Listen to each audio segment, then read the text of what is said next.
Nas nossas ruas ao anoitecer, há tal soturnidade, há tal melancolia, que as sombras, o bulício, o tejo, a maresia, despertam um desejo absurdo de sofrer.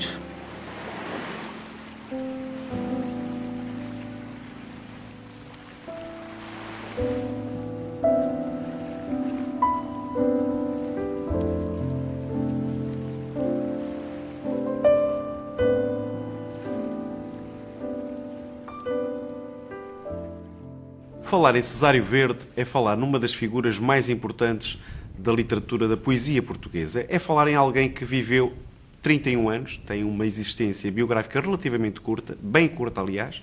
É falar em alguém que foi, de certa forma, incompreendido pela sua geração e foi revalorizado pela geração de Orfeu. Cesário Verde tem uma obra conhecida, tem uma obra que foi reunida por Silva Pinto em 1887, 1963, portanto, bem mais tarde, a obra completa foi reunida por Joel Serrão. Cesário Verde é um poeta que recebeu imensas influências, Baudelaire, bem como também de Victor Hugo. Fundamentalmente, a temática da poesia de Cesário Verde é uma temática que se centra na problemática social. A poesia é entendida por Cesário como via para a análise do social. É uma poesia que se centra também de forma muito premente e muito forte na cidade, na dualidade cidade-campo.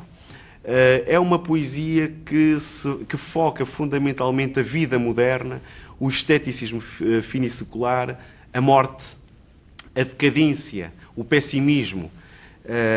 É um sentimento bem presente, por exemplo, no sentimento de um ocidental.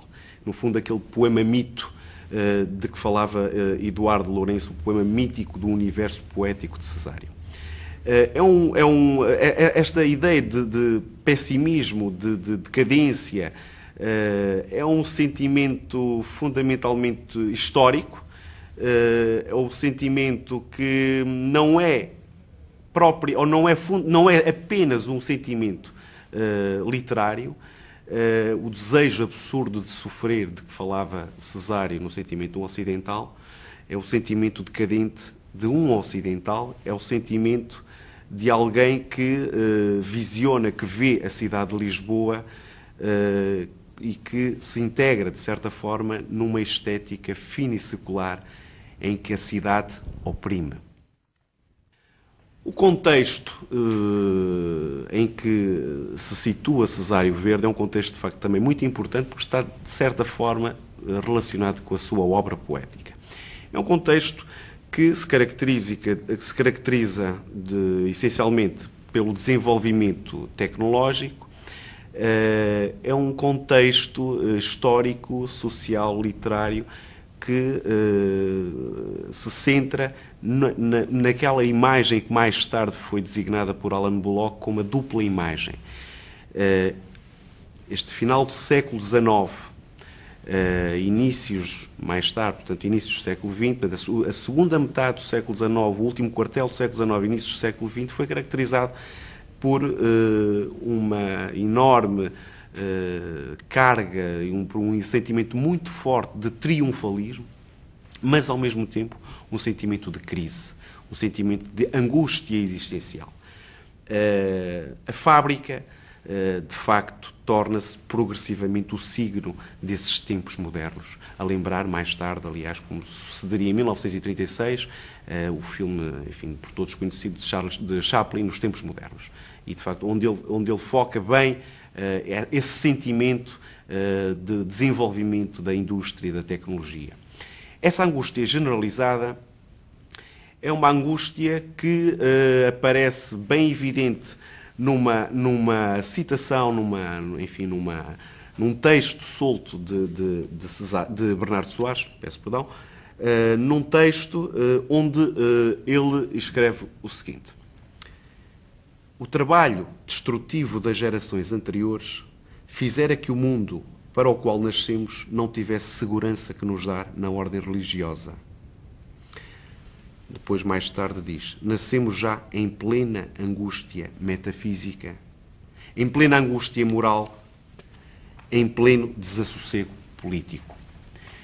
Esta ideia de desassossego, de intranquilidade, é uma ideia que mais tarde também foi focada por Almada Negreiros, pelo próprio Pessoa, num texto, creio que de 1932, O Caso Mental Português, onde ele se refere à ilusão da civilização.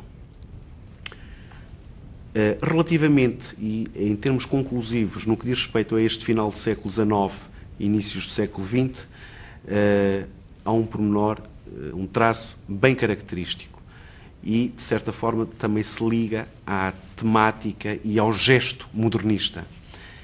O signo da pluralidade, o signo da diversidade, o signo da fragmentação.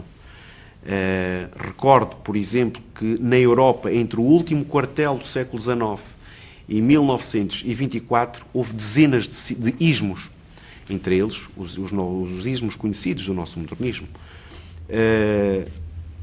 Vamos esquematizar dizendo que na literatura portuguesa há fundamentalmente, neste final do século XIX, altura importante na nossa literatura, fundamentalmente 4 tendências ísmicas: o neogarretismo, o saudosismo, o simbolismo e o impressionismo.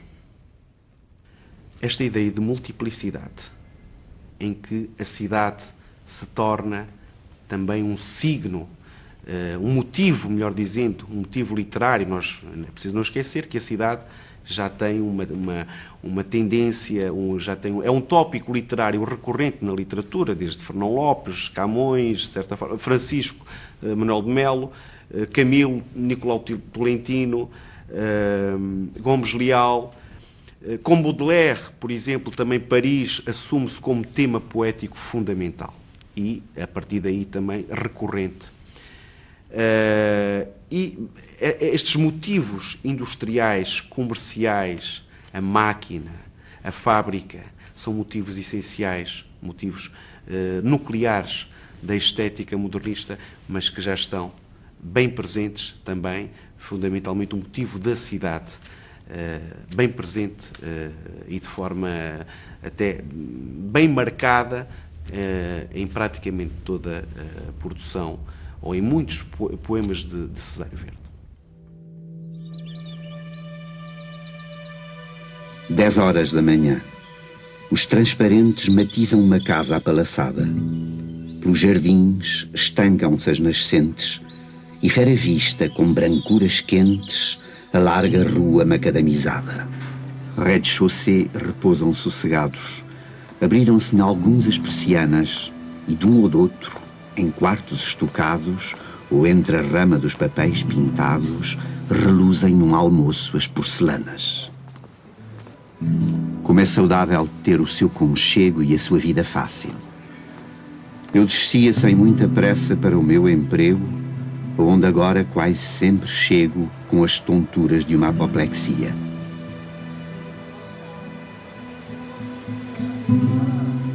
E rota, pequenina, azafamada, notei de costas uma rapariga que no xadrez marmório de uma escada, como um retalho de horta aglomerada, pousara, ajoelhando, a sua giga. Cesário tem uma marca fundamental: a pluralidade, a dualidade. Cesário é frequentemente rotulado ou como poeta realista ou como poeta impressionista. Como poeta realista que procura a reprodução objetiva da realidade exterior, mas uma reprodução crítica, um olhar crítico, a denúncia das diferenças sociais, a denúncia das instituições. Por outro lado, a vertente impressionista de Cesário, a deformação, a transfiguração da realidade que é figurada na sua poesia. Pode-se dizer, talvez, que a poesia de Cesário reflete melhor a crise do naturalismo, o desencanto pela estética realista. A perspectivação fragmentada, os contornos mal definidos da realidade, as impressões súbitas. Ao meu olhar, tudo tem certo espírito secreto, escreveu Cesário no poema Nós.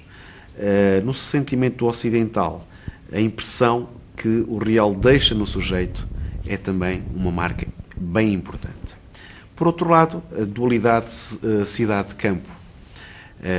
Sabe-se que esta dualidade temática já tem alguma presença importante na literatura portuguesa, desde Sá de Miranda, a literatura bucólica, Castilho, Garrett.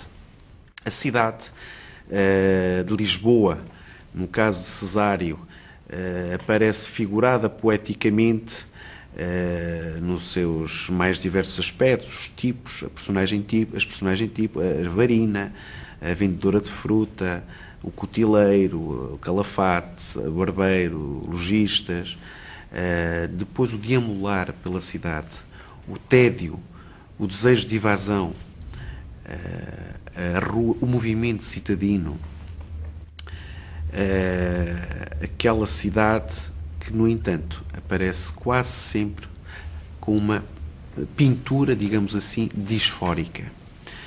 Enorme massa irregular de prédios sepulcrais, escreveu Cesário.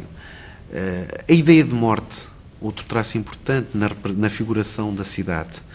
As doenças, vestígios da corrupção moral. A mulher, a presença da mulher, o elemento feminino, ao mesmo tempo fatal, débil, robusta. E aqui, de facto, surgem os sinais positivos, os sinais salutares da poesia de Cesário e, fundamentalmente, naquele que é o grande poema representativo de toda a sua produção, o sentimento ocidental, as varinas. As varinas que encarnam a força, a energia, a resistência, a solidez, o vigor. São essas varinas que transmitem o sinal positivo, o sinal salutar, o sinal mais de toda esta representação, de toda esta figuração poética de uma cidade, Lisboa.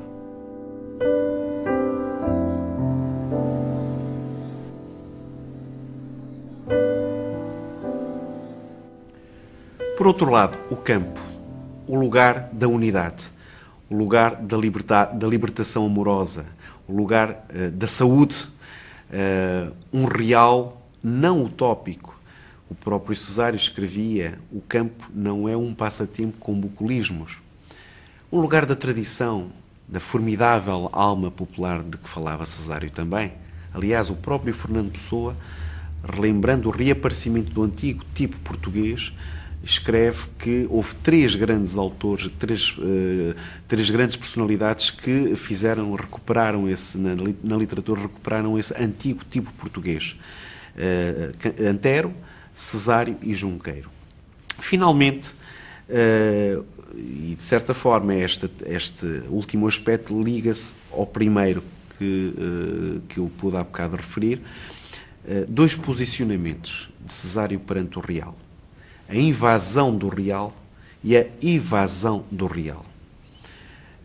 A invasão do real pela figuração poética do real físico, dos edifícios, dos hotéis da moda, dos becos, dos cais, das fragatas, a sucessividade de planos nessa figuração. A lembrar a faceta, ou pelo menos o rótulo de poeta-pintor. Pintor nascido poeta, escreveu David Mourão Ferreira, referindo-se a Cesário. O real humano, os grupos, as figuras típicas, desfilam nessa figuração.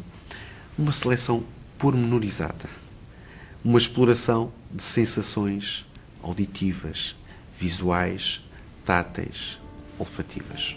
Lavo, refresco, limpo os meus sentidos e tangem excitados, sacudidos, o tato, a vista, o ouvido, o gosto, o olfato.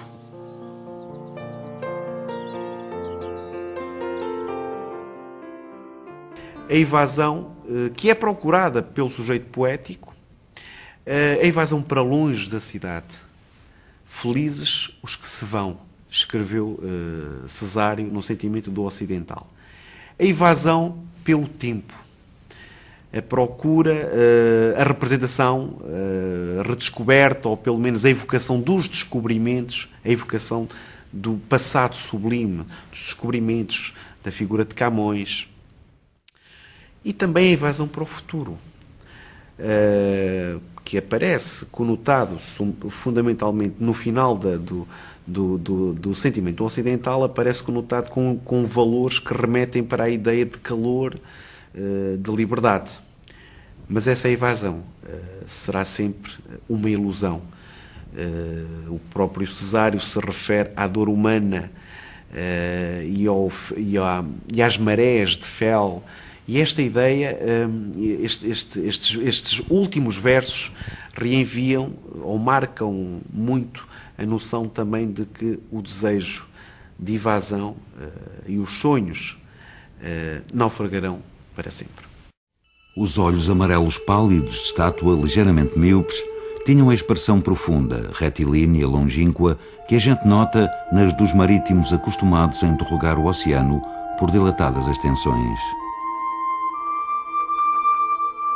Tinha bem a figura do caráter, e não se podia mirá-lo sem logo lhe ver na ingênua arrogância o quer que fosse do ser, filtrado misteriosamente por uma estranha e aristocrática seleção.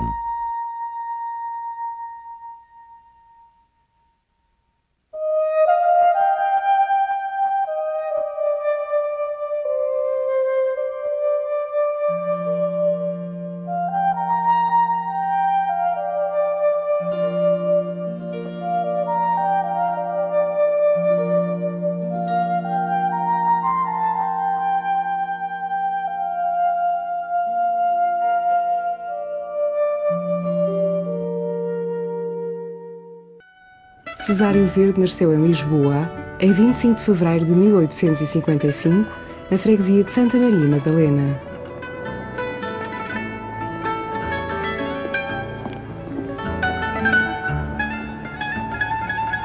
Era filho de José Anastácio Verde, comerciante com loja de ferragens, na Rua dos Fanqueiros, e de sua mulher, Dona Maria da Piedade dos Santos Verde. A loja de ferragens da família Verde, na Rua dos Fanqueiros números 2 a 8, tinha sido fundada em 1808. Cesário, logo após o exame de instrução primária e de acordo com a tradição familiar, deve ter principiado a atividade comercial ao balcão da loja. Embora praticasse na loja paterna desde talvez os 10 anos, é em janeiro de 1872 que Cesário começa a ocupar-se da sua correspondência.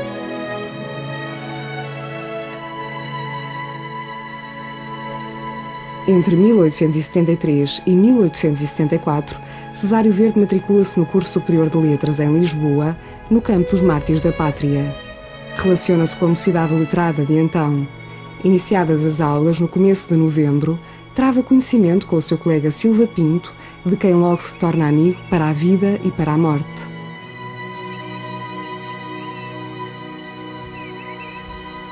Eduardo Coelho, fundador do Diário de Notícias, que na sua juventude tinha sido caixeiro do pai de Cesário, publica no seu jornal 3 poesias de Cesário, em 12 de novembro de 1873, num tripúdio de corte rigoroso, Ao Área das Messalinas e A Forca.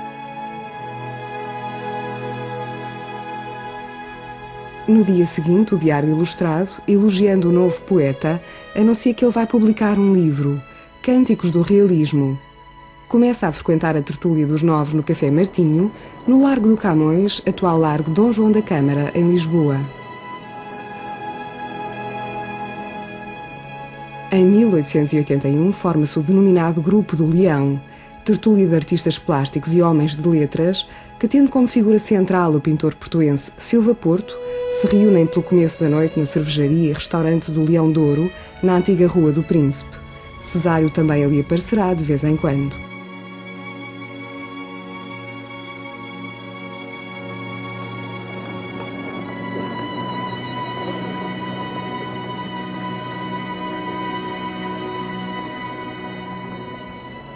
Essa tertúlia conta também com a presença de Columbano Bordal Pinheiro, autor de um dos poucos retratos que se conhece do poeta e também autor do extraordinário retrato do Grupo do Leão.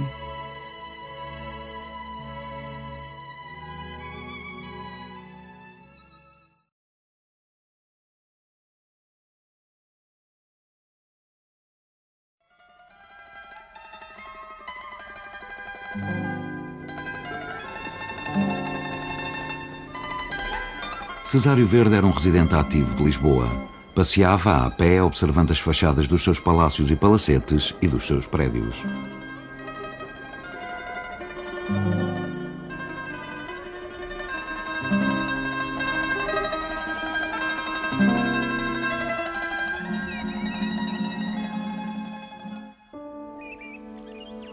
Admirava as suas árvores, os seus jardins e as crianças que brincavam por aqui e por ali, nas ruas de Lisboa.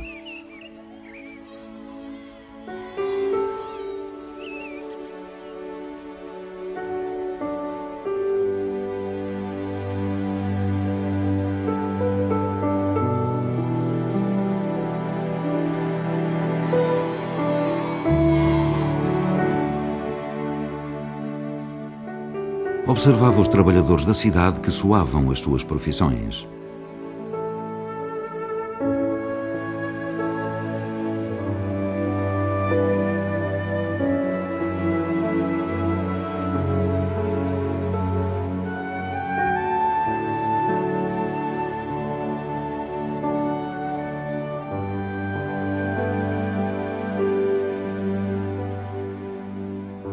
Por vezes, Lisboa amedronta-o e deixa de ser a imortal cidadezinha.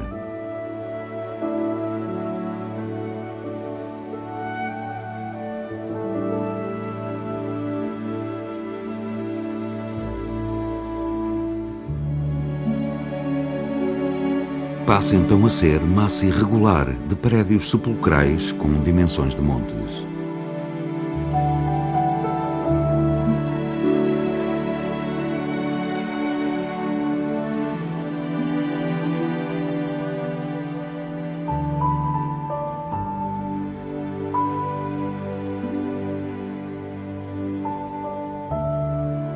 Reclama a falta de árvores e de espaços verdes.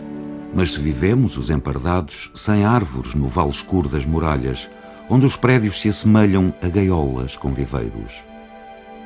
E solta a grande confissão do ocidental lisboeta que é: nas nossas ruas, ao anoitecer, há tal soturnidade, há tal melancolia, que as sombras, o bulício, o Tejo, a maresia, despertam um desejo absurdo de sofrer.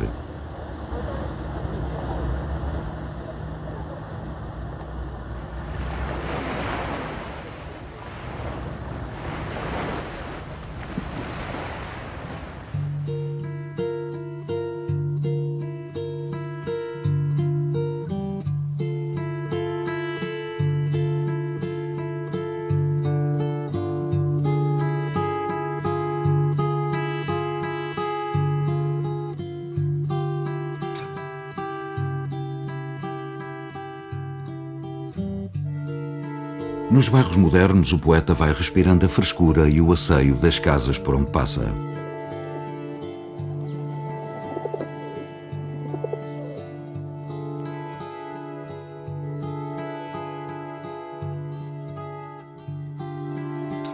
Dez horas da manhã, os transparentes matizam uma casa apalaçada. Pelos jardins estancam-se as nascentes e fera vista com brancuras quentes a larga rua macadamizada.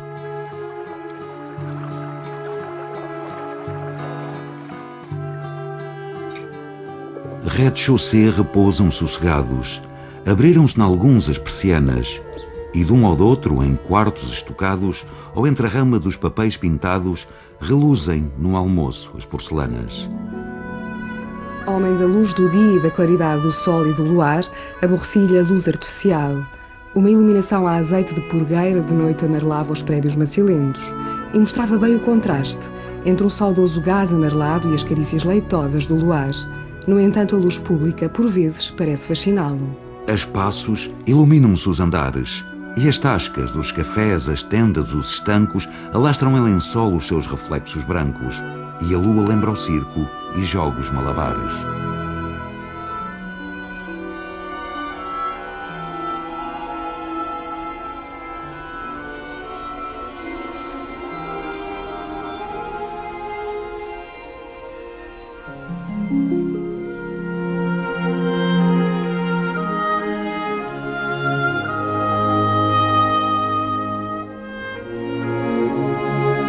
No poema Ave Marias desfilam as várias profissões da cidade.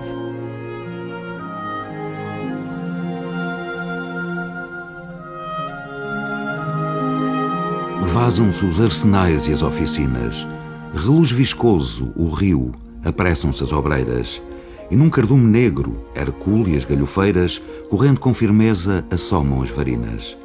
Vêm sacudindo as ancas opulentas, seus troncos varonis recordam pilastras, e algumas, à cabeça, embalam nas canastras os filhos que depois naufragam nas tormentas.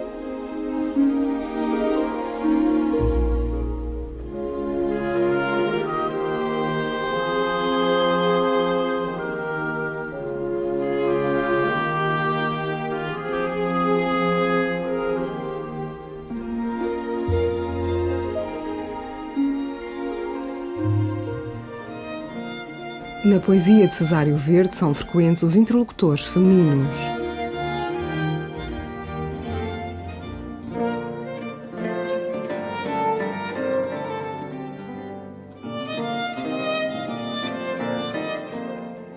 As personagens femininas dos seus poemas acompanham-no inclusivamente nos seus passeios por Lisboa e no célebre piquenique no campo descrito no poema De Tarde.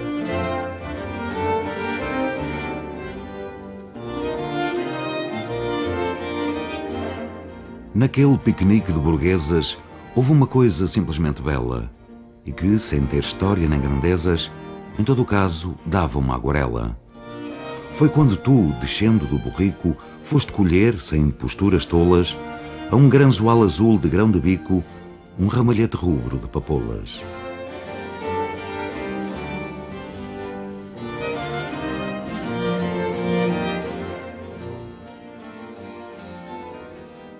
Refere mulheres de todas as classes, tratando-as com elegância e respeito, mantendo até muita sobriedade quando as critica.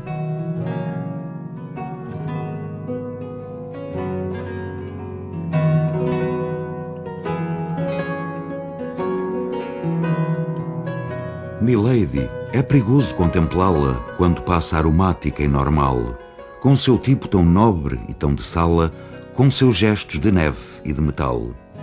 Sem que nisso a desgoste ou desenfade, quantas vezes, seguindo-lhe as passadas, eu vejo-a, com real solenidade, ir impondo toaletes complicadas.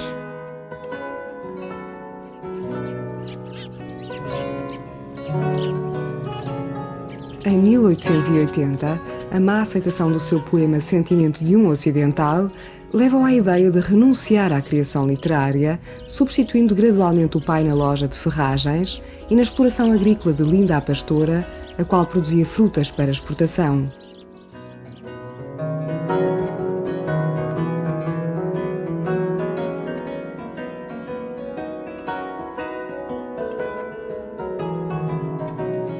Em meados de fevereiro de 1883, Cesário parte para Paris pelo caminho de ferro.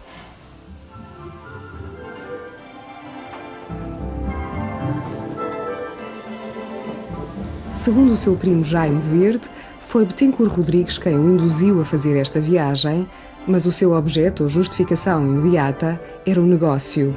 Exportação de vinhos e, talvez, quanto a Paris, aquisição de artigos comerciáveis na Rua dos Fanqueiros. Entretanto, já na sua poesia, Cesário sonha com o estrangeiro, no que de cultural e tecnológico pode ir lá conhecer. Batem os carros de aluguer ao fundo, levando à via férreos que se vão felizes. Ocorrem em revista exposições, países. Madrid, Paris, Berlim, São Petersburgo, o mundo.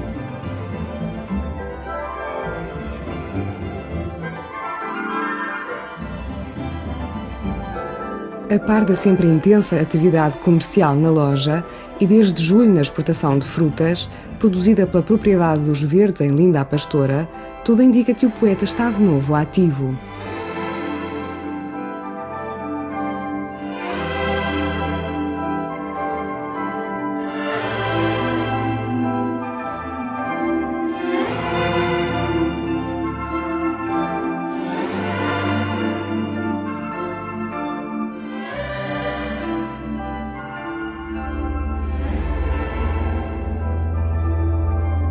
O cólera morbo que graçava em Portugal desde 1853 dá os primeiros sinais de si em Lisboa no começo de maio de 1856.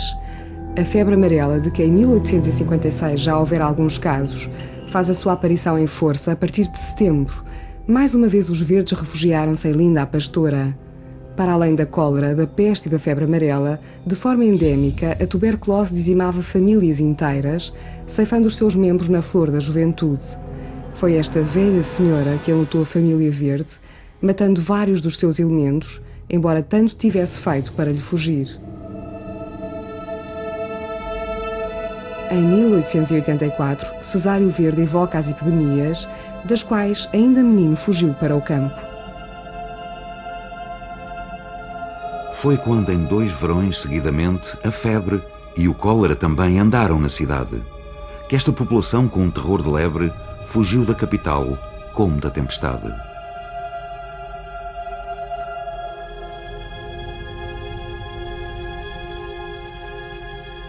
Se acaso o conta, ainda a fonte se lhe enruga.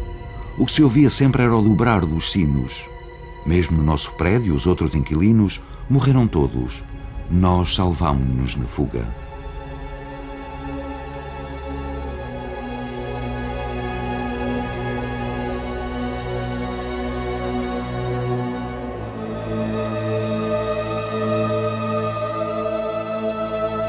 Em 1884, em tom de presságio, cantava: a mim mesmo que tenho a pretensão de ter saúde, a mim que adoro a pompa, das forças pode ser que se me rompa uma artéria e me mine uma lesão.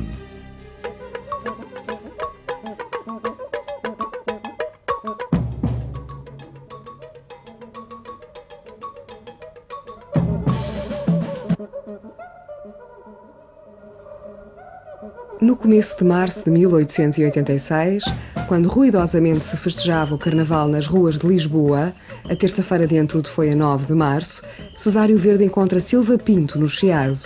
Discutem e separam-se friamente, quase num corte de relações.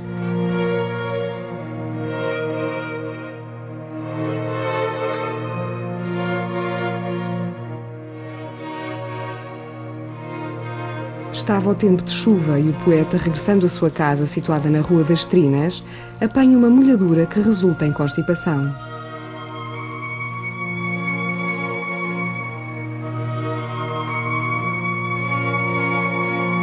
Daí a dias, Silva Pinto, avisado por Alberto de Oliveira de que o amigo estava de cama e queria vê-lo, vai à casa de Cesário e logo o caso lhe parece feio.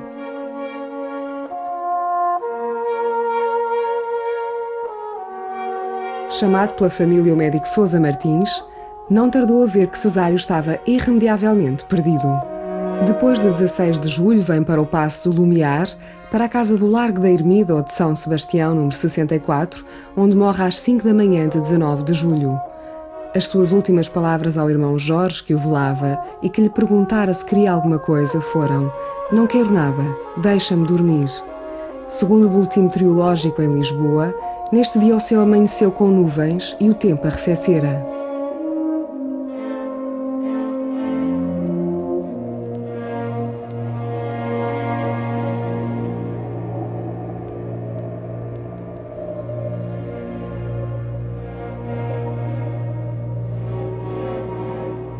No dia seguinte, o do enterro, à tarde, para o cemitério dos Prazeres, a temperatura baixara ainda mais e o céu apresentava-se nublado.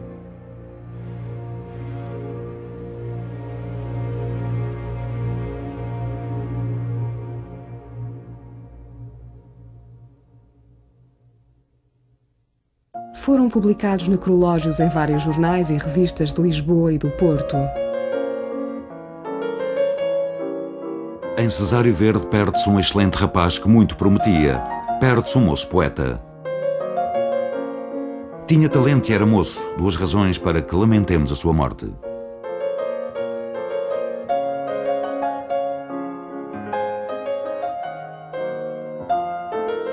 No mundo das letras, o nome de Cesário Verde, que firmou tantas poesias originais e características, era de sobra conhecido e festejado. No dia 27, o jornal O Século publicava uma carta de Silva Pinto a Magalhães Lima, onde diz: serei eu o editor dos versos do nosso querido poeta. Em abril de 1887, um ano depois da morte de Cesário, Silva Pinto publica, numa tiragem de 200 exemplares, fora do comércio, o livro de Cesário Verde.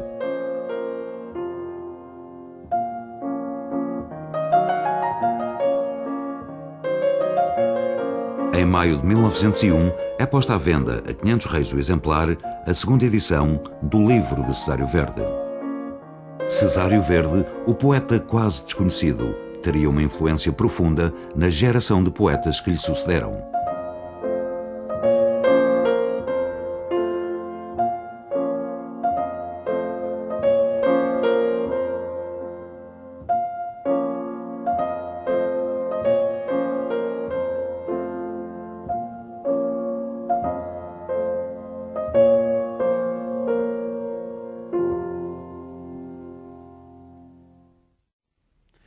De que forma a poesia de Cesário se liga à estética modernista?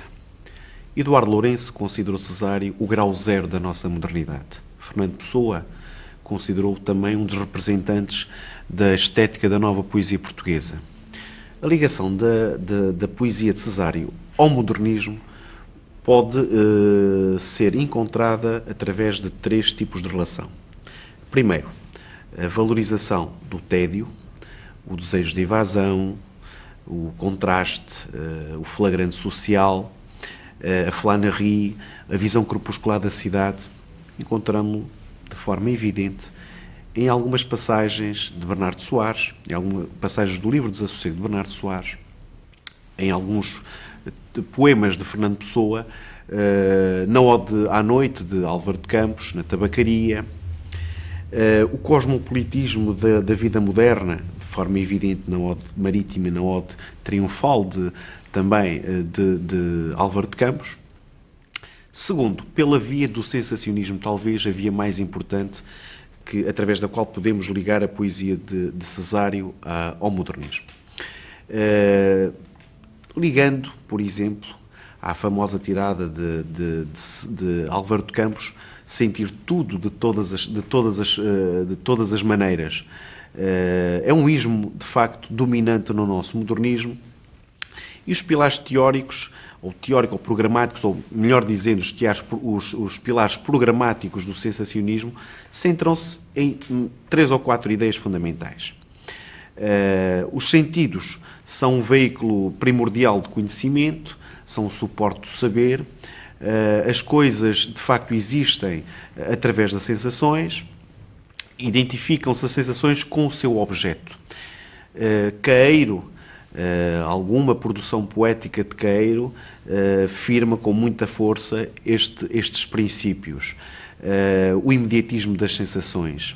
Penso com os olhos, com os ouvidos. Pensar uma flor é vê-la e cheirá-la. Eu não tenho filosofia, tenho sentidos, escreveu Alberto Queiro. A felicidade, portanto, nesta ideia sensacionista, a felicidade encontra-se precisamente nas sensações que se oferem no contacto com o real, nomeadamente com a natureza, no caso de Queiro. No caso de Álvaro de Campos, eleva o subjetivismo ao último grau da excessividade. Interessa-lhe o sujeito, não o objeto. Um pouco também a imagem do que aconteceu com Cesário Verde. As coisas do real são sentidas não somente enquanto coisas do real, enquanto coisas concretas, visíveis, mas igualmente em função de uma relação subjetiva do poeta com elas, ou do sujeito poético com elas. Relativamente a Bernardo Soares, um outro eu de Fernando Pessoa, referindo-se, por exemplo, à importância do sentido, ou dos sentidos, do olfato, bem como a facilidade com que os cheiros da cidade evocam paisagens sentimentais por um desenhar súbito do subconsciente, escreveu Bernardo Soares. Finalmente, e por último, a ligação da poesia de Cesário à estética modernista faz-se também pelo lado da cidade, pelo lado da vida moderna, pelo lado da figuração de todo aquele movimento cosmopolita, no fundo, pela figuração do lado positivo da modernidade e também pelo lado negativo. São, em suma, de forma muito sintética, estes os pontos de ligação que, enfim, de uma forma muito geral, podemos encontrar entre a poesia de Cesário e a estética modernista, onde Pessoa e os seus heterónimos pontificam como, de facto, grandes representantes e tornando-se, enfim, em diversas passagens, todos eles o afirmam, continuadores de um poeta tão fundamental e tão importante para a poesia portuguesa que foi Cesário Verde.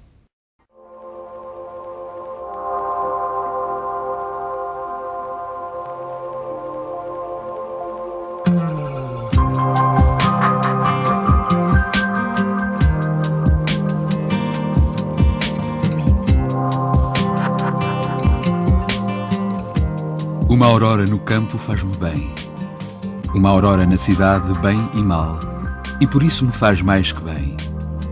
Amanhã no campo existe, amanhã na cidade promete. Uma faz viver, a outra faz pensar, e eu hei de sempre de sentir, como os grandes malditos, que mais vale pensar que viver.